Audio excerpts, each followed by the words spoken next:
February 14th, 2026 is going to be a very interesting time. Why? Well, there's some new planetary movements that hasn't happened in a while. And we still haven't seen the last of these types of movements, especially in the first quarter of this year. But what we can talk about is the Saturn going into Aries. Now, if you looked on my 2016-2026 video, I do talk about some of the expressions that could be taking place here and what the skies are trying to tell us, right? Or what astrology is trying to tell us. And I just want to preface with saying, with these placements, they're more of a indicator, like, hey, this is happening now. What are you doing? What are you going to be doing? I know what I'm going to be doing. What are you going to be doing? Now, this is where free will comes in. You have every right to do what you want to do. So, equally, the 14th of February is also a day that is coined under Valentine's Day. It's a time of love, sharing love, whether it's your friends, whether it's your partner. And this is a very, very, very long and practiced day. And we're going to talk about this practice, and we're going to use the word ritual to define it. And we're going to use its original, well, kind of feast of days to understand where and how we can use the astrological components to help us understand where we want to go next. Now, what I mean by that is most of these holidays are put on very, very special times. And if you are aware, you can be more intentional. And I think that's what this video is really about, is being aware. And if you're new here, this is what I'm really kind of championing. It's not necessarily to dismantle something that's probably not going to be in any of our control in terms of what holidays and things like this, right? And it's not to say too over for anything, but to look at what the one thing that keeps showing itself over and over again is the movements in the sky, and seeing it as maybe like an ancient interface as to what it could be telling us. So let's have a look and see what's happening on the 14th of Feb. Now, I used Greenwich Mean Time. I am based in the UK. But whenever the time hits for you, you will get these placements at a different time, right? Now, what we have here is a very kind of like bottom heavy planetary arrangement. Now, especially because Saturn is moving into such a very powerful placement like Aries, we can see this as a liminal point. And the reason why it's so powerful is that the 14th of Feb is a liminal point in terms of it's on the cusp of like, Aquarius and Aries and Pisces, sorry. And so, and then we're also looking at it from a natural or nature perspective, that a lot of the time nature is now waking up if they're giving birth, or things are just starting to sprout. And the reason why I bring in nature is they are also an interface they are probably the most aligned with the planetary arrangements in the sky. Whereas for us, we do things differently, i.e. Christmas time, a good portion of us like to, eat a lot, have fun, all these kind of things. Nothing wrong with that. I'm just showing the opposites, whereas animals are sleeping. They are saying, I don't know what's going on right now, but I'm not here for all of this. I'm going to stock up and I'm going to slow it down. Mostly because the winter season permits that there's less food, so they're just not going to waste their energy to do things that it doesn't help them, doesn't serve them. So they're going to go to sleep. Even the sun itself is much lower in the sky, or we're tilted that the sun is seen much lower on the horizon. So everything is slowed down. Humans, we do our own thing, yeah, because we have free will. And it's more about the awareness of how that free will is used. And the only way you can really explore your options is by having information. And again, this is why I'm here today. I want to look at February 14th in a new way. If we look here, Saturn is in the 5th house. Saturn is also in the 5th house at 0 degrees, along with the vertex, along with Neptune, and then Chiron is at 23 degrees. These 0 degrees is the cycle of opportunity. Now, in Vedic astrology, when you talk about the nakshatras, they see it as a point of whatever you were doing before, and especially if Aries, if any kind of Aryan degrees, anything that you were doing before, that's going to be pushed forward into the new cycle. And so we could look at 0 degrees, and also as we keep going, we're going to talk about, rituals and festivals and these kind of things. We can look at how we understand ourselves and what we've been doing, and where we're going next and what that's telling us. I mean, we do it anyway. We talk about, hey, if you do something 3 times or for 3 months, that becomes your new cycle. That becomes your new thing. So we have it. We definitely have it there. We're just not as strict as the animals or the skies. And again, there's probably a reason for that, because again, we have free will.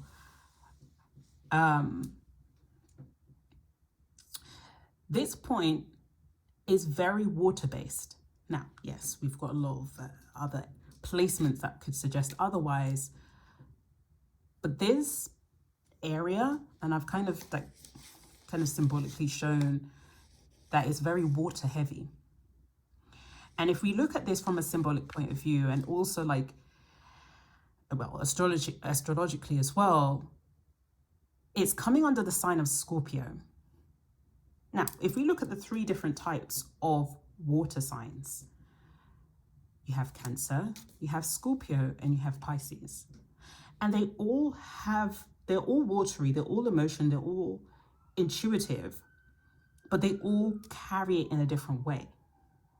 So when we see Cancer, we can see that it's more softer, right? It's more kind of, I don't know, it's kind of like floating on the water. It's just kind of like chilling out or threading the water, because it's easy, it's nice. We can see Scorpio as bubbly, like on its last boil. It was on a high boil, the boil is finished, but the bubbles have stopped. So there's a little bit of turbulence, giving some Martian energy. It's a bit serious, but it will always kind of come to the surface, or always allowed to ease some pressure and come to the surface. So we'll call Scorpio a bit of a bubbly kind of water. And then Pisces, well, Pisces is like, oh, where did Pisces go? Pisces is going to the deep depths to find that, to find that fish. What's that fish that they found with the little light coming at the end? This is where Pisces will be down there, finding that fish. So they're trying to find imagination, trying to find things that no one knows. So I even enjoy the idea that we have Scorpio, because the placements that are here, especially because Saturn is going into Aries, would suggest that it needs some water, okay? It needs some submerging, but the type that works is Scorpio. It can hold that. Pisces would be a bit trembly about that because it's so different. It will probably just do its own thing and forget about the rest, right? And Cancer probably would be too emotional or too soft. So now we're now looking at that and looking at the aspects that surround Saturn. We also have Saturn has a connection to Pluto and also Uranus. And I've kind of blown out these angles to kind of really depict this submersion of water. So if we're going to blow this out of like the astrological sense and really make it animated, imagine Saturn's energy in water and Uranus and Pluto are at the other end pulling and tugging at this energy. And if we see this kind of push and pull as like condensation, right? Because there's so much heat, there's so much movement going on that could cause turbulence, because it's Pluto who is like a mole underground. They're getting things done, but you don't know who's doing it, right? And then you got Uranus, who's unpredictable. You don't know what's going to happen, right? Maybe they're going to be good today, maybe they're going to be bad. You don't know. And you have Saturn in the midst of that. So if we have these squares, then what we have now is like a level of condensation. And so when Saturn then gets to submerge himself out of that water, there's a new, let's say it's alchemical, right? There's a new air of Saturn. It's not the same type of energy. And I wanted to blow this out because it helps you to see it better. Why?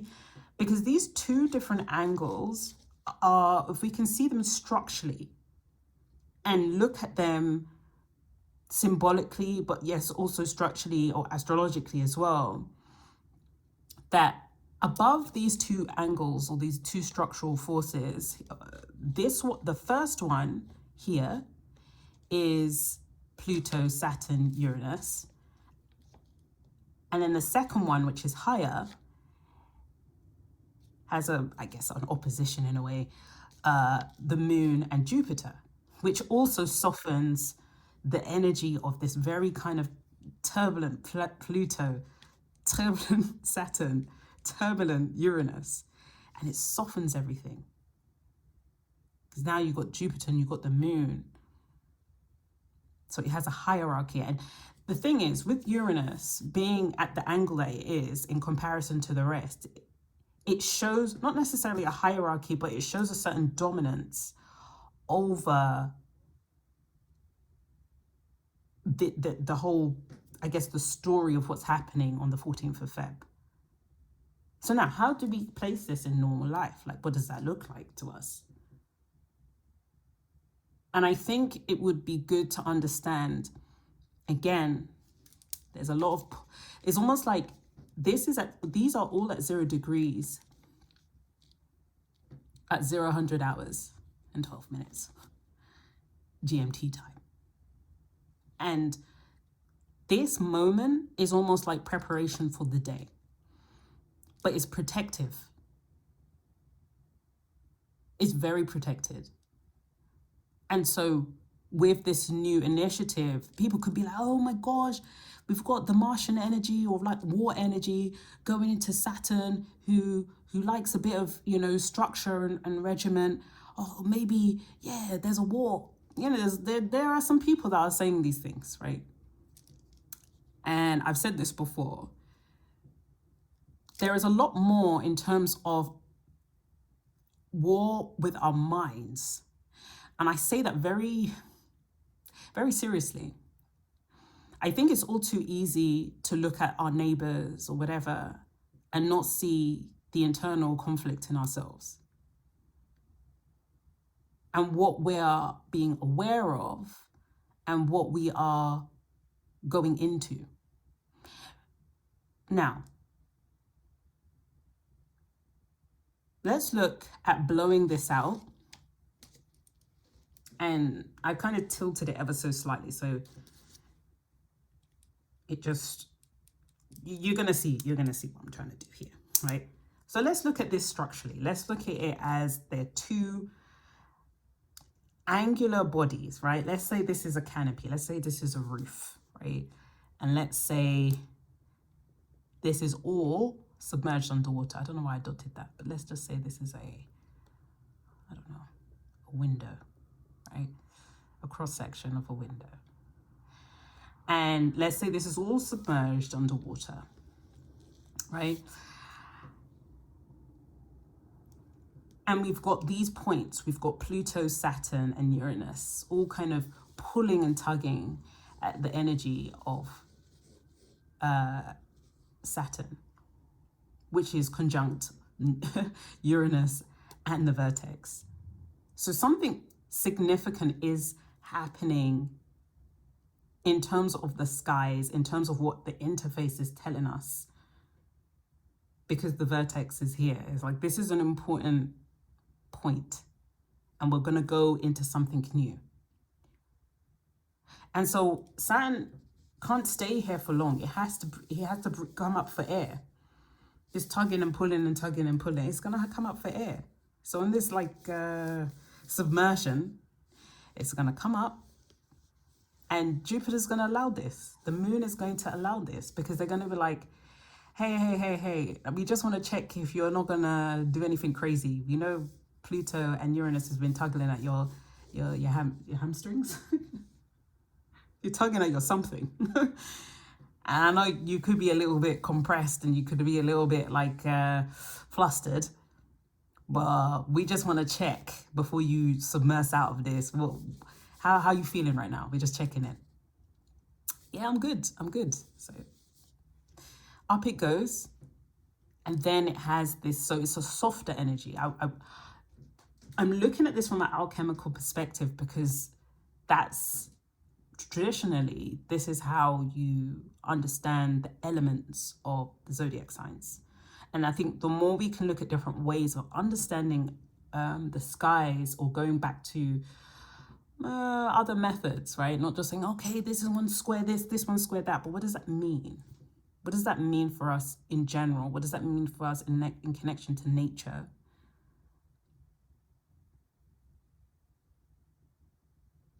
So all right, Saturn is still strong, but it's softened. It comes up for air, and it's in a different space. Just like if you imagine if you were doing a hot workout and you're sweating, you don't have, I would even say that's a very liminal energy to be in, because you're surrendered your ego to the point of understanding that you've done something to your body that you know it will benefit you in the end. So yeah, Saturn is definitely taking a punch, but it benefits everybody. It's not bad. And so how do I look at these liminal situations that are happening in conjunction with Saturn? Immediately, even when I was drawing this door, I was cracking up, because I was thinking of the song by Celine Dion.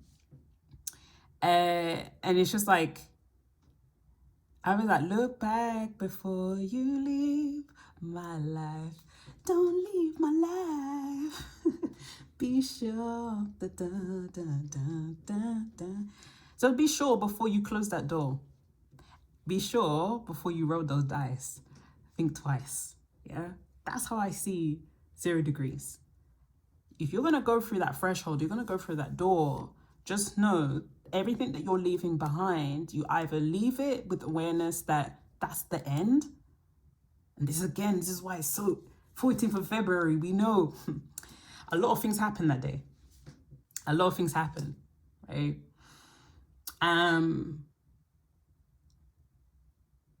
There's been times when it comes to relationships, right? Because this is, and we'll get into it. We'll get into the real raw aspect of the 14th of Feb, where a lot of things are revealed, right? Whether the pressure of this very potent day is used to say, I don't really care about that. I don't really care about that day. I don't really do that day.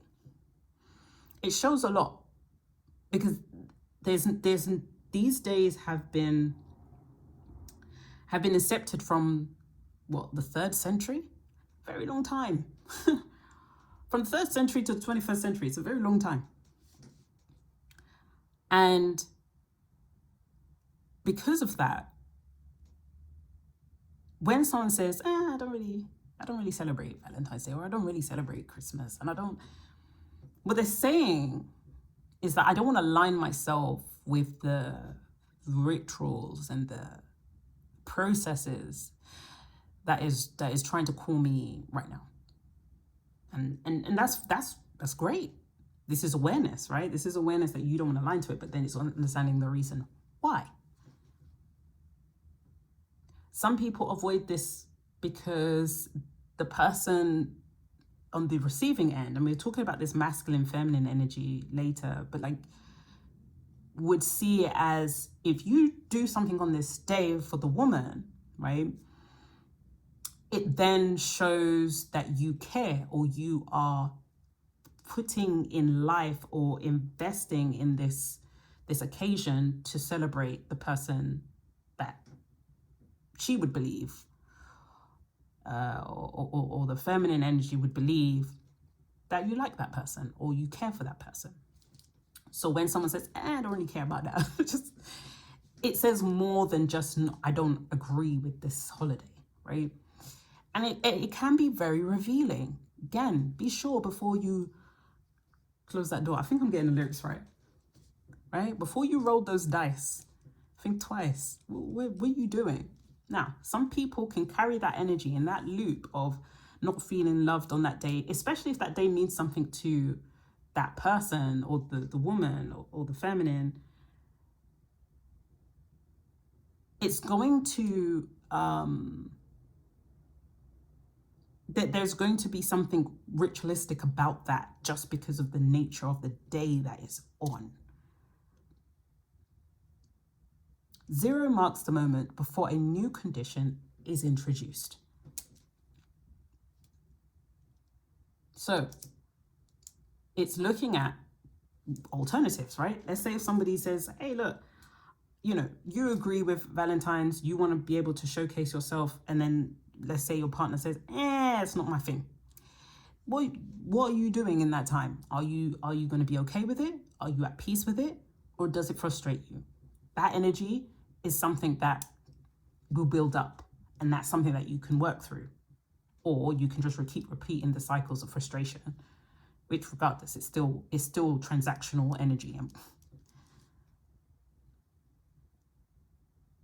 Everyone can use this energy, not just because you're in a relationship or you want to, there's Valentines now, yeah?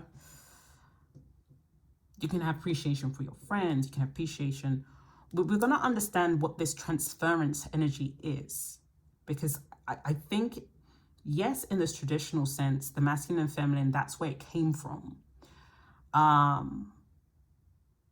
But you can change things, you can move things in a different way. And hopefully by the end of this video, you'll be able to have a different way of looking at these very seasonal times that are in line with the equinoxes, or that are in line with the mating season of animals. And we're going to look at it differently, I hope. The sky gives clues on what you can do. So let's have a look. Let's look some more.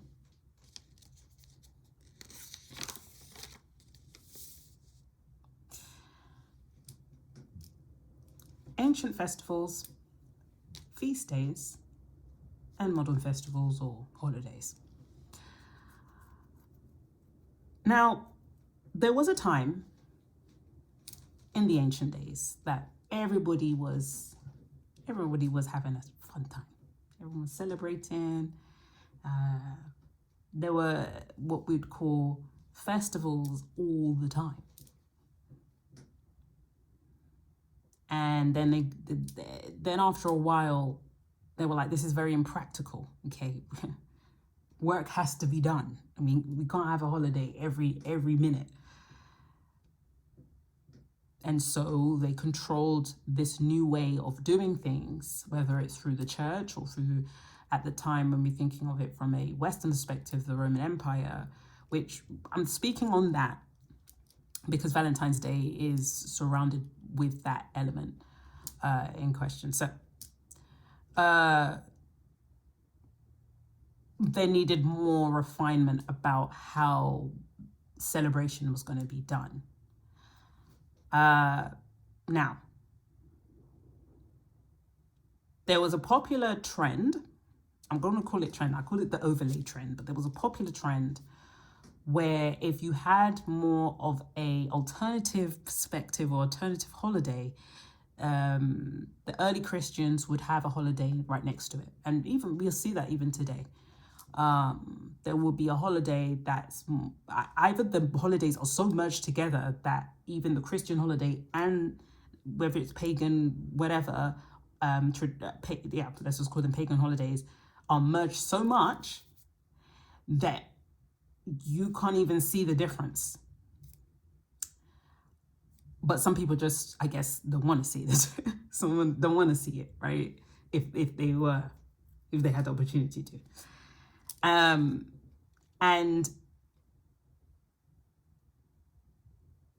so whether it's Halloween, whether it's Christmas time, these times hold significant overlays, not just with their acts or the ritualistic acts that were taking place, but also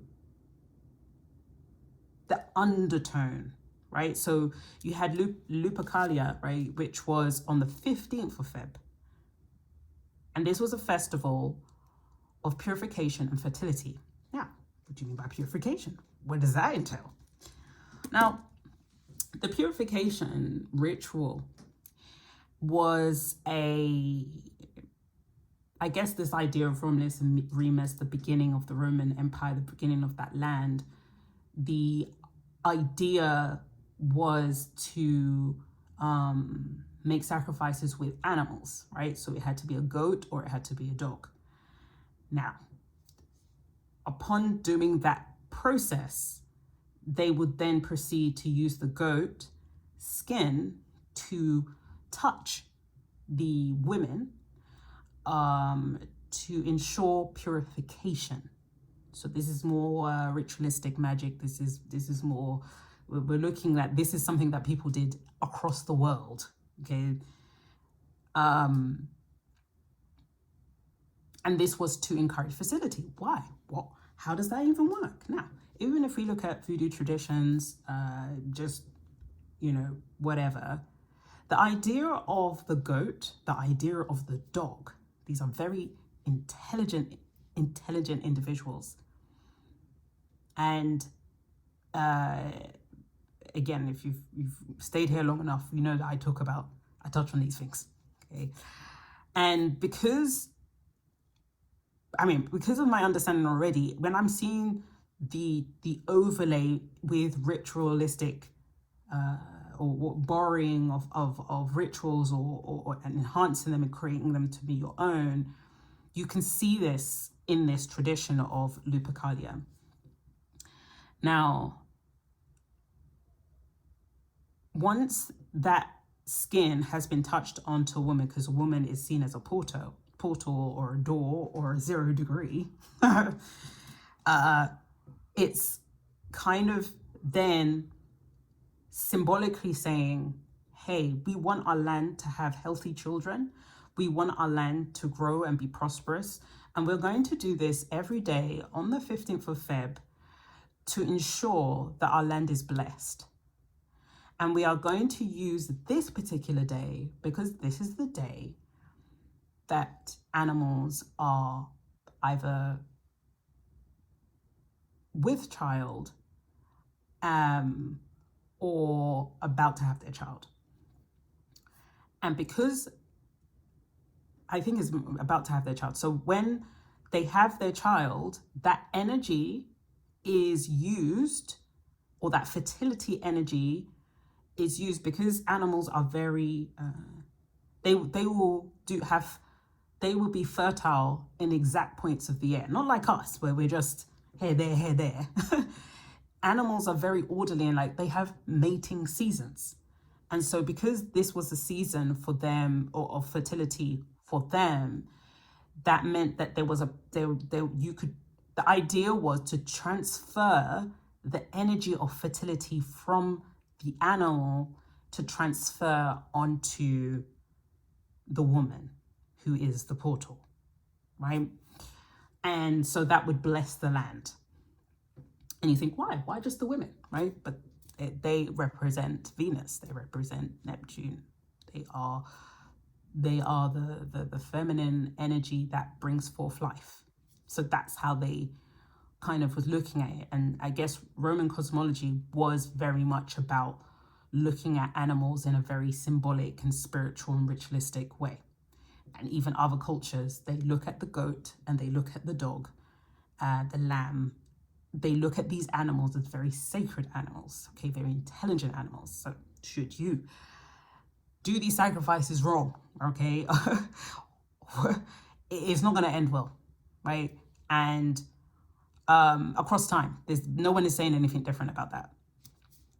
So today we are still using that day, but we're not doing sacrifices in that sense. But when we understand the core meaning of the word sacrifice, even when we think of Pancake Day, right? When we think of Lent, we think of sacrificing something, right? This is an intentional way of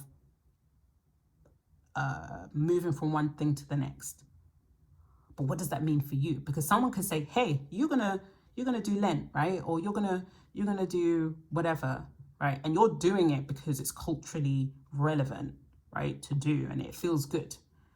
But if you don't understand the history of it and the routine that has been, I guess, revolutionized or just rebranded, right, in a more digestible way, then, and this is not me saying, oh my gosh, it's terrible. Like, of course, like back then was then, and now is now. But how are we understanding how energy transference is working?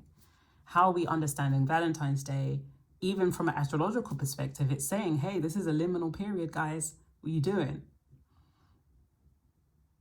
Saturn is going into Aries. What are you doing? You knew Saturn was going into Aries. So what are you doing that can push things forward?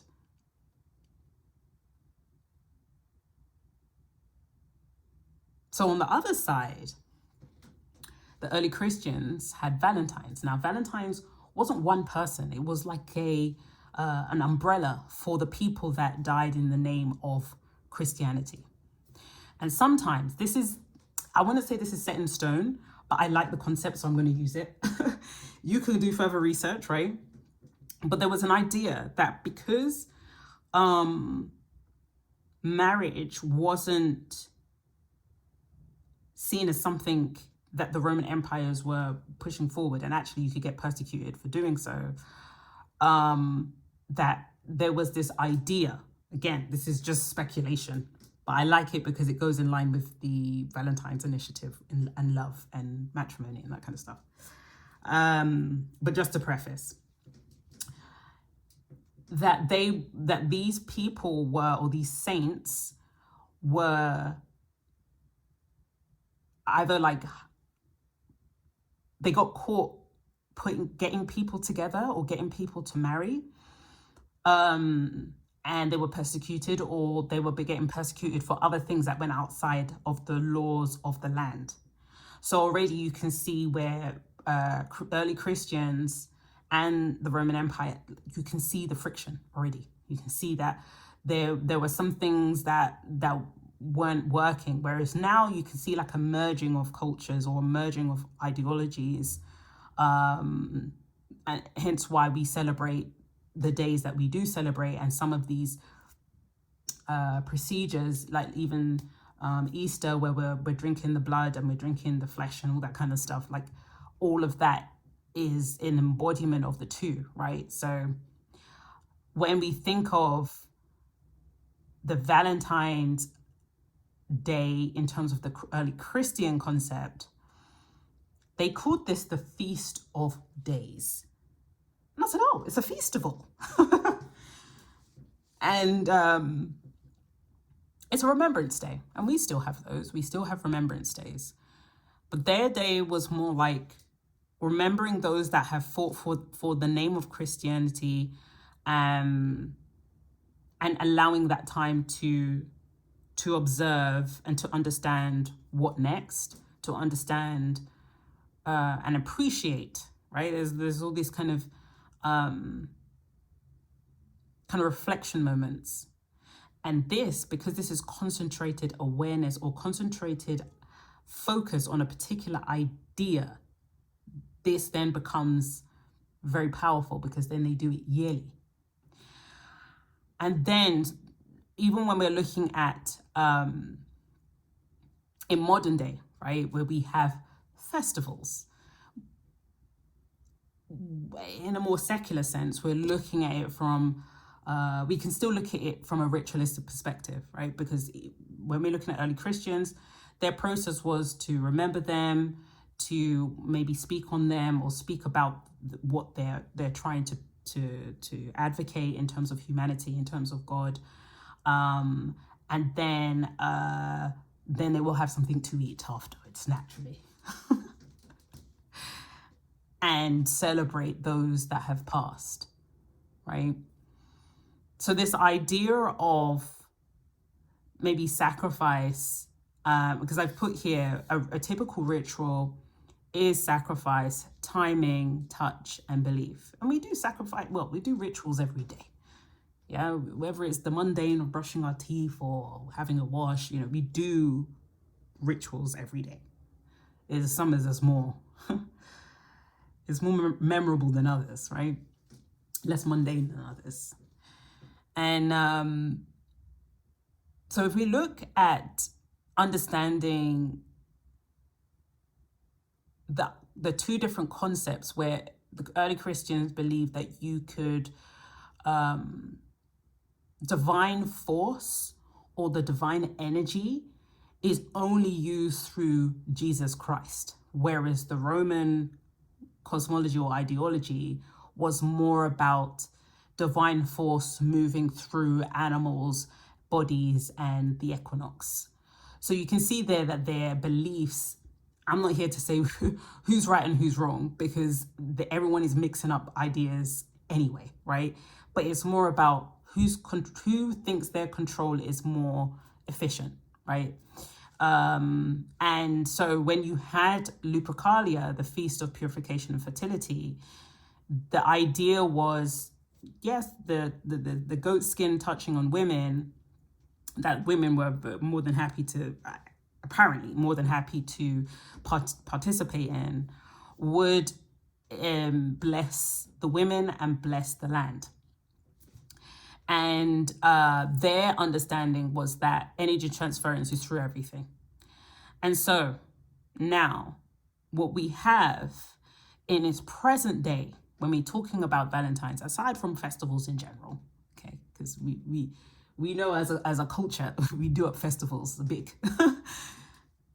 But when we're looking at Valentine's and we're looking at its history and the time that this day has been layer upon layer, day upon day, year upon year, that this day has always been more or less associated with a level of very high emotions, but in a more like a benevolent, sensual sense, in a fertility, like it's more about that. So if we mix, so then the Valentine's Day in terms of early Christians, I mean, they still celebrate the Feast of Days, but like we don't really hear about it, you know? But in terms of what we understand, what's marketed now is a mix of, I feel, the Roman fertility festival, which was the Lupercalia, mixed in with what later was this medieval romantic symbolism, which is from a guy called, I didn't write him down, Geoffrey Chaucer. Now, Geoffrey Chaucer was a poet for for the elites. Now, again, their ideology, or these aristocrats, did not believe that this kind of idea of just one type of love. Some of these people had love, or were in love, in terms of a logical sense, like your family has assets, my family has assets, we need to come together. However, do I love this person? No. I love the other person who is with another family. Jeffrey, can you make a poem for my true love? Right? And so he was going around doing poetry for that purpose. And he was doing it specifically in that niche. And so where we have this idea of love, or whether it's unrequited love or love in general, it's talking about fertility. And if we look and understand about animals, because Geoffrey Chaucer was saying, he says lovebirds were mating around that time, right? And so he's basically reimagined Valentine's Day for those who have love for one another, right? In a romantic sense. The evolution of Galentines is something that I think maybe in the early 2000s that became a thing. But yes, so we know that Valentine's Day has evolved progressively, but it still holds that energy of this idea of fertility, or birthing things, or bringing things to life. Whether it's bringing an idea that maybe that person doesn't feel about you the way that you thought they did, or bringing to you that that person really does care about you. It brings things to the surface. And where we have this idea of, well, in the core sense, when we're understanding rituals, sacrifice, timing, touch, and belief, we can look at how we're seeing this in a modern sense. Where is our new types of sacrifice? Where is our new types of timing in terms of sacrifice, touch, and belief? And I think more strongly touch and belief, and sacrifice, but the timing remains the same as we see. You know, Valentine's Day has been going on for a very long time. Different things happening, but same time. Some books, right? Mercia, The Sacred and Profane. Oh, she wrote a book called The Sacred and Profane. And the idea was to step out of the linear time and then re-enter a conditional meaning. And what that means is more like when you have festivals, you are you're in a time capsule. You're going into a different space and time that has been historically paused to repeat itself over and over again. And maybe there might be different things happening, but because you're doing it on that day, and because you're doing it based on the roots of that particular festival and what it was for, it has a lot of, opportunity for entrainment. What do I mean by entrainment? Well, across history, across time, whether it's entrainment of the sun, whether it's entrainment of days, whether it's entrainment of the seasons, entrainment is allowing yourself to be in alignment with the ideas and values of whatever it is, whether it's someone convincing you of something, or you're convincing yourself. Either way, these are special liminal appointments. These are your equivalent to 0 degrees, okay? It's be sure before you close that door, okay? It's that point where you say, it's like making yourself a person that the next day you're not that person anymore. But even in that time capsule, going back into history, or like a kind of celestial or cosmic time travel, how can you entrain that day? And this is not magic. This is just, I guess it is, because we're looking at timing and conviction and belief. How can you use that time? And we're doing it. It's just that I'm breaking it down in a framework type thing. Like how are you looking at every single type of annual, whether it's your birthday, whether it's someone's passing, whether it's someone's birth, like you can feel the change in the air. So with festivals, it's caught that time and paused it, and you can use it. And it's been done over and over again. Do you follow me? Like it's a very strong concept. So where we have Valentine's Day, whether you want to, you say, oh, I don't believe in it or not, it can still be felt. And that's why it's a very good teller. I'm like, hey, if somebody, and I've always said this when I've done my readings, I'm like, I find that time when people are having doubts about their partner or anything, I'm like, that's a good day to find out what that person's all about. Because when we think about the idea, when we think of Lupercalia, and the goat skin was only to touch women because they are a portal, it would then suggest that the masculine, in terms of represent what each represents, is the person that makes the sacrifice to impart into the woman, to charge her up, right? To give her more life, to then give the world life. Again, this is very Venusian energy. Now, if somebody doesn't want to do that, whether they're not knowing that they're aligning with a ritualistic perspective or not, this is a very good sign. You know that it's probably there's an indifference there, and that's okay. But at least you know, so you can be sure before you close that door. I'm really hoping that's the lyrics. But what's the next one? Right. So this another book by a writer named Victor Turner. He wrote a book called The Ritual Process. Right.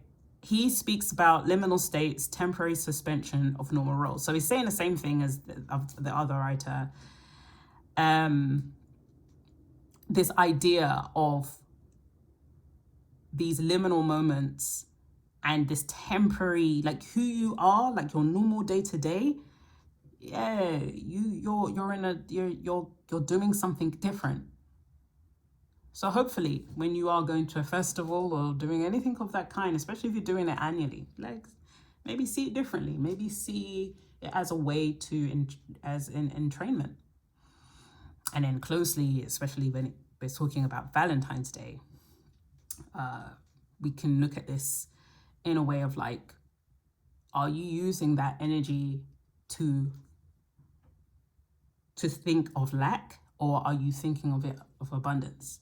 Again, you're going through a threshold, you're going through a liminal moment in time. This is not a direct festival, but let's look. It's not a direct festival. But when we're thinking about life force in the modern sense, what does that look like today? So we can say that today, these exchange or life force, right, can be seen as consumerism, right? Nothing's really died. Everything's kind of just been transferred and repackaged. So you can give sacrifice by gifting, right? And sacrifice sounds really harsh. You just like, when you think of sacrifice, you think of old style, you know? But it's taking something away from you that you, should you have kept it, it would have been yours, right? So you're being selfless. So this idea, well, in a way, right? Because what you're doing essentially is, if you're gifting somebody, you're actually helping yourself. This is why the concept, right? Now it's cultural for a lot of people, but like when people fight to pay the bill for a restaurant, for example, and it can get a bit tricky. The idea around that is that that's a sacrifice, and that sacrifice can be used to gain more. And even when churches talk about tithes, it's that same idea. I'll leave it there. But everybody's got their own way of using this idea of energy. Again, some people are aware of it, some people are not. I'm just kind of breaking it down to the infrastructure. And so, sacrifice. Sacrifice can be seen as time, money, attention, emotional vulnerability, social exposure, or changing routine. So again, it doesn't have to be this kind of, I don't know, singing to the moon and chanting. I mean, you can, because humans, we have free will. But it's about understanding just how energy exchange can be really subtle. But also with the understanding that if you give to others, or you give back to others, you essentially help yourself. And a lot of people, I guess, now are caught up into this individual mindset, or this me mindset, that the idea of sacrificing seems a bit like ill. No, I don't want to do that. But it's in many different ways. There's so many different ways that you can exercise the idea of doing something that necessarily feels it's a loss, but it's a gain at the same time. You're never losing out in terms of that concept. So touch can be nowadays could be just the simple swiping of the screen of our digital phones, right? It could be touch with our bodies, or other bodies, or emotional contact. If somebody said something and we felt it, that's touch. So it's been more sophisticated over time. And this is where, especially where right now, there's a lot of information being put out there. I'm not touching on those things because ain't nobody got time for that. And so we can also look at it as repetition. We can see it as continuous holidays or festivals. Even if you don't believe in them, you can feel the impact, like I said earlier. So the solution. The solution is awareness gives you choice. So therefore, once you're aware, you can redirect this idea of sacrifice, you can redirect the idea of touch, belief, and so on. You can opt out. But if you don't know, then your energy is going to be repurposed. People are thrifting out here. So,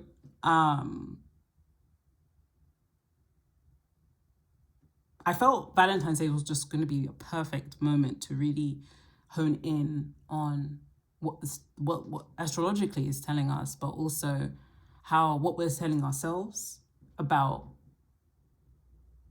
our identity, rather than what society is telling us about our identity, or even other people's opinions about our identity in these very charged times, like 14th of Feb. And that it's not a bad thing, it's not doomsday. It's how are you using that energy? So if you don't have a relationship, how are you using it? What does that look like for you? Because it's still very powerful.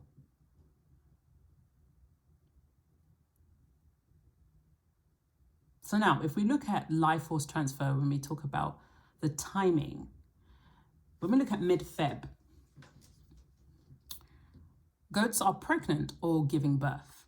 Right? This is where the energy initially came from, why they used mid-Feb or the 14th of Feb. And goats across time. I don't even think it's ironic that we're like, yeah, you're the goat. Goats are very, very, very special animals. And lambs. I was thinking of this Bible song, now behold the Lamb, the precious Lamb of God, born into sin that we may live again, the precious Lamb of God. Now, everything, with everything I know, that song creeps me out now. Because it is holding so much more weight. Now we understand the influence of the Greek when it comes to scriptures, the influence when it comes to the Romans when it comes to scriptures. And then when someone makes a song like that, you're like, what? So who's the new lamb? what's going on? Beautiful singing though. Then we have Easter. Again, this idea of the lamb. This is when goats, kids are born and lambs are born, right? This is March, April. Again, these are very liminal points between one season to the next. And then you have October, the same thing, but this is more like mating season. It's very... It's a very strong energy Halloween time. Very, very powerful time. And even when we look at what is surrounded by that, whether we're looking at the more the religious holidays around that time, and also the cultural holidays that what we're doing around that time, it's very powerful, and it's not coincidental either. And again, how is that being used when we're looking at animals? And I think the more we understand nature and how they're moving in comparison to how we're moving, if the animals are hibernating in December and we're out here living it up, something ain't quite making sense. So maybe, because again, we're not animals in a way. Yeah, because we are, sophisticated mammals. We could look at it as we have choice. We can see and observe patterns of behavior through animals and nature and other aspects of nature. How are we using our free will to make better choices, I would say, in that sense, or make more awareness to what we're doing? Because it's not to say I'm definitely not saying don't party or don't, but it's awareness about that time. How are you finding time to chill? Because everybody's, all nature is chilling at that point.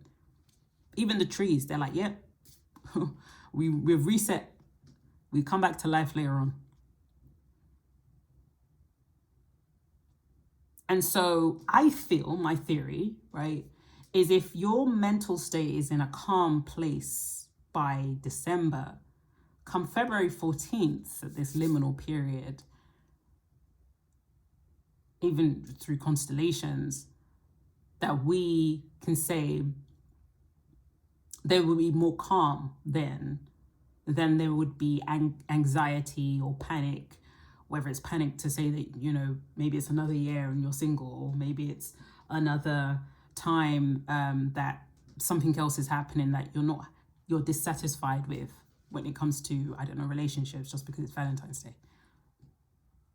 But whatever it is, whether it's in a job that you just really want to get out of because it's so toxic, whatever it is, these moments are what helps you make that change.